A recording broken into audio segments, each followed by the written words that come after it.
இதை கற்றுக் கொடுத்த ஐயா வள்ளுவருக்கும் வீரத்தை எண்ணுள்ளே விதைத்த அண்ணன் பிரபாகரனுக்கும் தேசிய திராவிட கட்சிகளால் புழுக்களாக இருந்த தமிழக இளைஞர்களையும் இளைஞர்களையும் புலிகளாக மாற்றிய அண்ணன் செந்தமிழன் சீமானுக்கும் வணக்கம். எனக்கு ஒரு ஆச்சரியம், இந்த கண்டன ஆர்ப்பாட்டம் எதுக்கு நடக்குது? ஏதோ நாம் தமிழர் கட்சி சேர்ந்த அண்ணன் செந்தமிழன் சீமான் ஆட்சியில் இருக்கும்போது இந்த சட்டம் ஒழுங்கு சீர்கெட்டு போனதுக்கு ஒரு போராட்டம் நடத்துகிற மாதிரி இருக்க. ஏங்க, ரவுடிகளினுடைய தலைவன், விசசாராயம் காசுபவர்களுடைய தலைவன், போதைப் பொருள் கடத்துபவர்களுடைய தலைவன், ரவுடிகளினுடைய தலைவன் ஆட்சி நடத்தும் போது இதுதான் நடக்கும். நான் ஏன் ரவுடிகளுடைய தலைவன்? ரவுடிகளுக்கு தலைவர் இல்லை, பெரும்பாலும் ரவுடிகளை உறுப்பினராக கொண்ட கட்சிக்கு அவர் தலைவர். அதனால் அவர் ரவுடிகளின் தலைவர். நான் கள்ளக்குறிச்சி பாராளுமன்றத்தில் போட்டி போட்டேன். நீங்கள் யாரும் தயவுசெய்து கள்ளச்சாராயன்னு பேசாதீங்க. அரசு காசி வரி கட்டி விற்றா அது நல்ல சாராயம், வரி கட்டாத விற்றா அது கள்ள சாராயம்.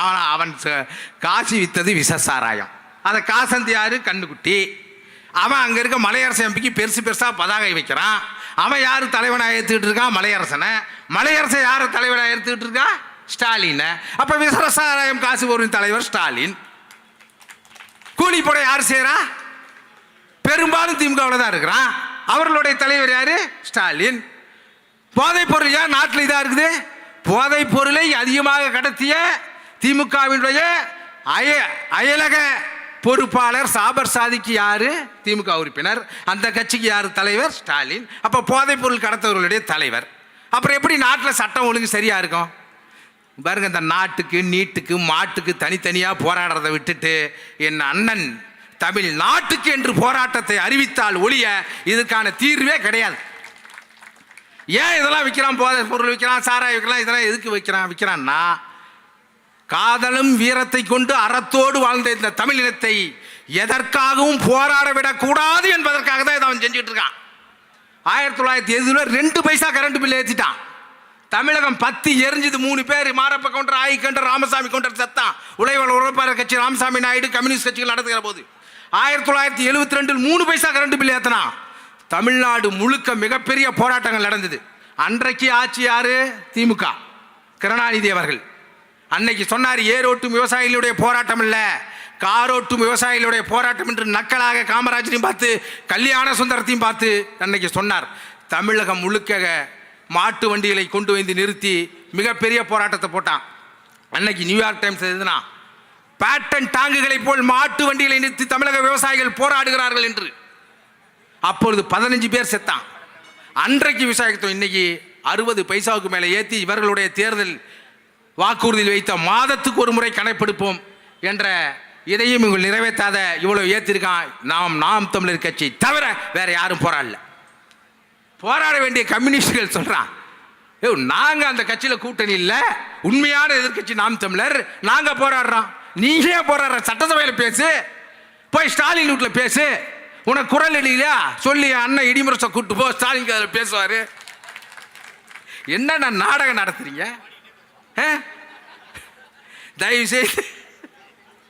அதனால அண்ணன் இந்த நடைபயணம் போய் கச்சை கட்டி 2 வருஷத்தில் ஆட்சிக்கு வரதை விட டெல்லியில் நடந்த விவசாயிகள் போராட்டம் போல் ஒவ்வொரு தொகுதியும் ஒரு நாள் 1000 பேர் 2000 பேரை திரட்டி வருகிறோம். தொடர்ந்து போராட்டத்தை முன்னெடுப்போம். தனி இறையாண்மையுள்ள இப்பொழுது தமிழ் தேசிய குடியரசு அமைப்பதற்கு சாத்தியமில்லாத காரணத்தால் தமிழ்நாட்டில் இருந்து இந்த திராவிட முன்னேற்ற கழகத்தை அப்புறப்படுத்த வேண்டும் என்று ஒரு தொடர் போராட்டத்தை முன்னெடுத்து இவர்களை வீட்டுக்கு அனுப்பாத வரை இந்த இனத்திற்கு விடிவு காலமே கிடையாது. ஒரு வேலை செய்து நாம் தமிழர் கட்சி 26 ஆட்சி அமைக்கிற போது இதே இடத்தில் திமுக ஆர்ப்பாட்டம் செய்து கொண்டிருக்கும். எப்பா சட்டம் ஒழுங்கே சீர்கேடுல நாங்கள் பொழப்ப நடத்த முடியல, ரவுடிகளை வளர், எங்களால் வீட்டை எங்க ஓனர்லாம் சாராய கடை மூடிட்டா, எங்களுக்கு வருமானம் இல்லை, சாராய கடை திற அப்படி என்று போராடுகிற நிலையை நாம் உருவாக்க வேண்டும். அதற்கு முன்னாடி இந்த சட்டம் ஒழுங்கு சீர்கேட்டை ஸ்காட்லாந்து யார்டு போல் காவல் காத்து அமைதி பூங்காவாக திகழ்கிற இந்த காவல்துறை இருக்கிறது. ஐயோ, என்னையா உங்களுக்கு பிரச்சனை? மேடை அங்கே போட்டால் சட்டம் ஒழுங்கு கெட்டு போடுறாங்கிறாயா?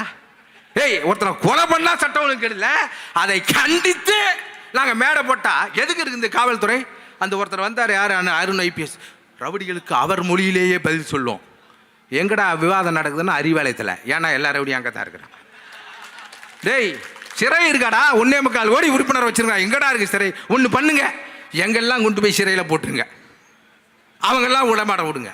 ஒரு ஆர்ப்பாட்டம் நடத்துறதுக்கு எல்லாத்தையும் நாங்கள் பேர் எழுதி வச்சுட்டு தான் வச்சுருக்கோம்.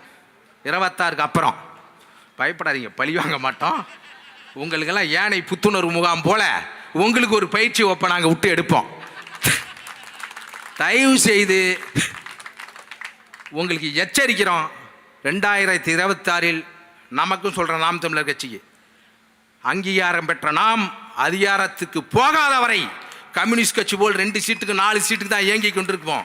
போராடினாலும் சாவோம், போராட விட்டாலும் சாவோம், போராடி சாவோம் என்று முடிவெடுத்து விட்டோம்.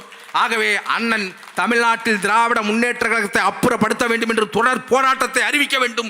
234 தொகுதியும் ஒரு நாள் வந்தால் வருடம் முழுக்க போராடுகிற பெரும்படை நாம் தமிழர் கட்சியில் மட்டும்தான் உள்ளது. அதனால் இதை முன்னெடுப்போம். இந்த மண்ணிலிருந்து திராவிடத்தை வேரோடும் சாய்ப்போம். நன்றி. நாம் தமிழர்.